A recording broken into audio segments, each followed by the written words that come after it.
Hello everyone, welcome to Dear Jess. Dear Jess is a grief support channel for those who are grieving the loss of their best friend. Today we're going to talk about grieving during the COVID-19 coronavirus lockdown. Today's video is different. I'm in my car. It's a strange time. I gotta let go of perfection.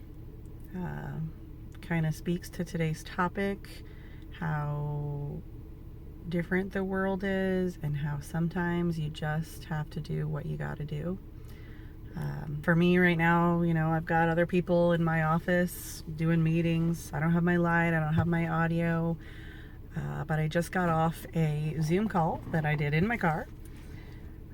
It was a presentation about some of the different things that are going on for people who are grieving during this time.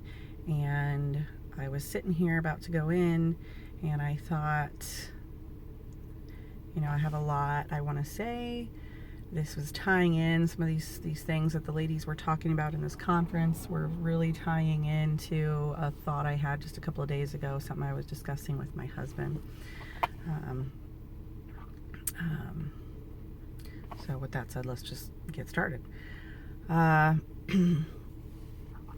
So a few days ago, I was having this kind of surreal experience, very reminiscent for me of, I remember feeling in the days, maybe not at first, when someone first dies, there's this degree of, everybody expects that you're sad and crying, at least for a little short while, that you're kind of allowed to be sad and you're taken care of to some degree. And I've talked about before that when this is a best friend, there's a lot less room for that. I might, a few days afterwards, you're expected to just keep going. You say your friend dies and people are like, all right, I had a friend die once too, what's the problem? I remember thinking that every day I'm getting up, I'm going through the motions. I get up, I go to work, I pick up my kids from school, take care of the kids, do the stuff. And there was this surrealness that the whole world is different, and I wanted to yell at everybody, like, why are you still walking around doing the same crap? The world is different. And it was almost like you're going through the motions, but it's not real. You're in this terrible dream. And I was thinking about all the people during this time, this really weird time of us being isolated and locked down, and how in so many ways the world is not going on, but in so many ways the world is still going on. I was thinking of all the people who have lost loved ones during this time, whether it be from coronavirus, pneumonia, cancer, anything. People are still having heart attacks. Grieving is different at this time. There are no funerals for a lot of people, or they're very small funerals. There's virtual funerals. You may not be able to be with your loved ones. And that presents this whole different scenario. And I know that these people must be feeling, to some degree, at least some of them, strange, this wow, the world keeps going, in a sense, right? In this time, the stores are closed. Yes, there's changes, but the news is about the coronavirus. The news is you're still having to, people are talking about, should you disinfect your groceries? Should you not disinfect your groceries? What's going on with the economy? And this is the topic on the news, but there's all these people who probably just want to just stop and lay in bed and be with their loved ones or be taken care of. And to some degree, it all still keeps going. I think grief in some shape or form is occurring for everyone right now. And grief is not just, I'm sad that someone dies. You can grieve over a divorce. You can grieve over moving. You can grieve over expectations that are gone. I mean, to some degree, that's what grief is. Even when someone dies, is, you know, the expectation is I was going to see them again tomorrow, and now they're not here, and they missed this and they missed that. But what I wanted to get out in this video, and why I just felt compelled to say, you know, yeah, I don't have the audio equipment, I don't have the light on, I don't have my office space. I'm doing the best that I can right now too. I just wanted to say that I think for a lot of people right now, I have heard well, I don't want to waste this time. You know, I'm organizing my kitchen, I'm organizing my basement. I think for some people, they have more time. They have time to watch Netflix. For other people, they have less time. They're trying to work from home, and they're trying to homeschool their kids. And, you know, for me, I barely have time to go to the bathroom. I have to hide in my car. And so when Zoom calls and meetings all started happening again, I wanted to say, or even, you know, when my teachers expect things of my kids, I wanted to say, hey, wait a second, the world's different right now. Can we hold off? I mean, in a way, you want to keep doing the same things, but it's not the same world. So I think there's this push for a lot of careers and a lot of people to keep doing the same thing. We're having the meetings, we're pretending. I mean, to some degree, we're not pretending. We all know what's happening. But I still think that there's this, you know, you're in a meeting and you're trying to be normal, and there's this surrealness that you're acting like you're doing the same stuff, but it's not normal. And so what I want to say is, grief is different for everyone. This time is different for everyone. If you think, I don't want to waste this time, I should use this time to organize this, or I should use this time to get that project done I always wanted to get done, or you know, I need to figure out how to work and homeschool my kids, or you're completely alone and you are struggling in so many ways that isolation can bring, whether it's with grief or just the grief of being alone. I think the most important thing is to listen to yourself. Maybe being productive is going to help you, and if you did something and it makes you happy and that's helping you stay, you know, keeping one foot in front of the other, then do it. If it's more important for you right now to lay in your bed and sleep, or cry, or tell the teachers or even your boss, you know, like, hey, this is a hard time right now. It's important to remember when you talk about having time to do something, that when you're grieving, and again, in my opinion, everyone is grieving right now. Everyone is grieving.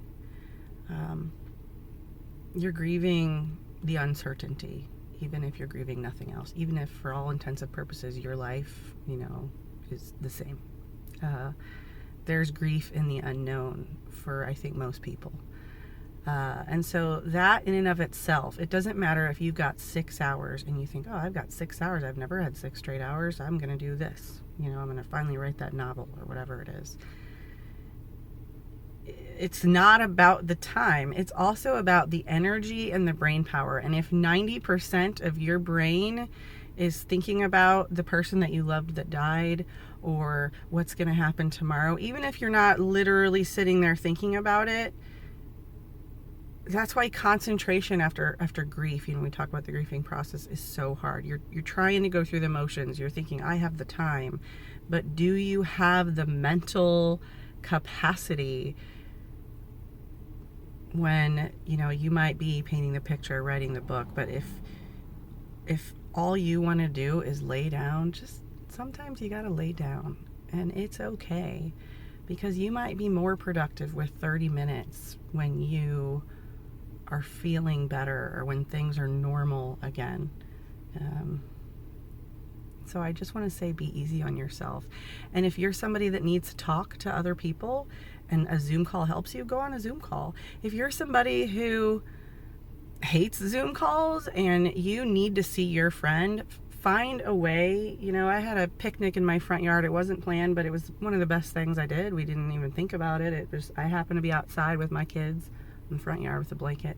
My neighbor walked outside for a second and she put a blanket in her yard, and my gosh, all we did was talk and we kept to the social distancing rules, but it was great. It was helpful.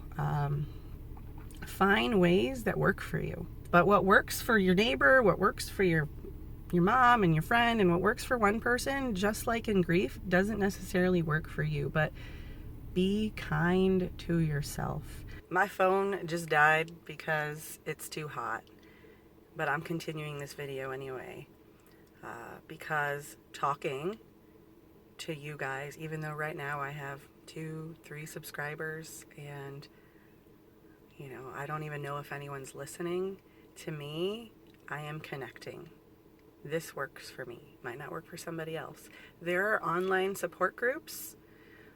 Something I wanted to mention, somebody mentioned in the video I was just on, the call I was just on, is something called griefshare.org, I believe. Gosh, I'm sorry. Hold on, let me see.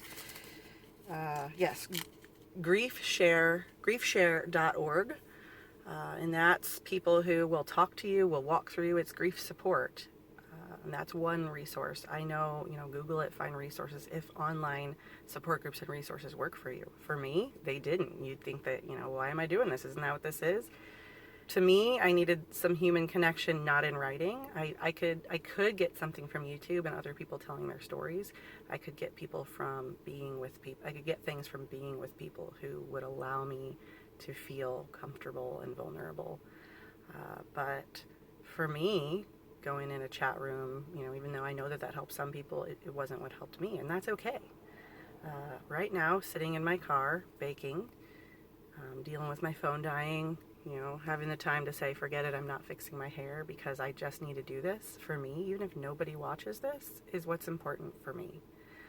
And I want to say one more thing here that maybe is controversial. I don't want to tell people go out and hug people anyway, but there is truth to really needing to weigh the risks and the benefits of exposure and coronavirus. I'm definitely not somebody who's taking this lightly. I have 2 parents who I haven't seen in quite some time who are getting older and who are sick, and I have to kind of weigh, should I see them, should I not? But if you are in a situation where, there's abuse in your household, or you're just having such, loneliness, isolation, depression, and anxiety to the point that your life is in danger because of that, and you need to hug somebody, find somebody, decide if the risk is worth it. I know somebody who is an alcoholic, and going to work every day is a risk, but not going to work every day, and for some of the people that are coming to where, the people that she helps, not going to those groups for them presents a larger risk to their health, to their mental health, or, for them to go back to drinking or drugs, than the risk of coronavirus. So, everybody please don't all go out there and say, oh, I got coronavirus now because I went and hugged somebody. But, you gotta know, you got to listen to yourself. And if suicide or severe depression is a problem, it's okay to find somebody, even if it's, talk to somebody first if you need to, but you have to do what you have to do and decide what that risk is for you. For those that are mad and angry that they didn't get to have a funeral, that you didn't get to say goodbye to your loved ones, if your loved one died in a hospital and you couldn't say goodbye, I know that is something I cannot say that I can even begin to understand. And, yes, it's not fair that it happened to you, that it happened to your loved one during this time. But please know that all of this stuff, the lockdown, everything, even that you're feeling right now, this lockdown period, this too will end. And eventually, you're going to be able to see your loved ones, hug them. You'll be able to have a funeral service. You'll be able to have a wedding if you're grieving, you didn't get to have your wedding. It might seem like you're at a bad spot, but remember that this too will end, and just do what you need to do to get up, stay in bed if you want to, get up, eat your ice cream if you want to. Just do what you need to do to get to tomorrow. Please remember, until next time, that you are not alone.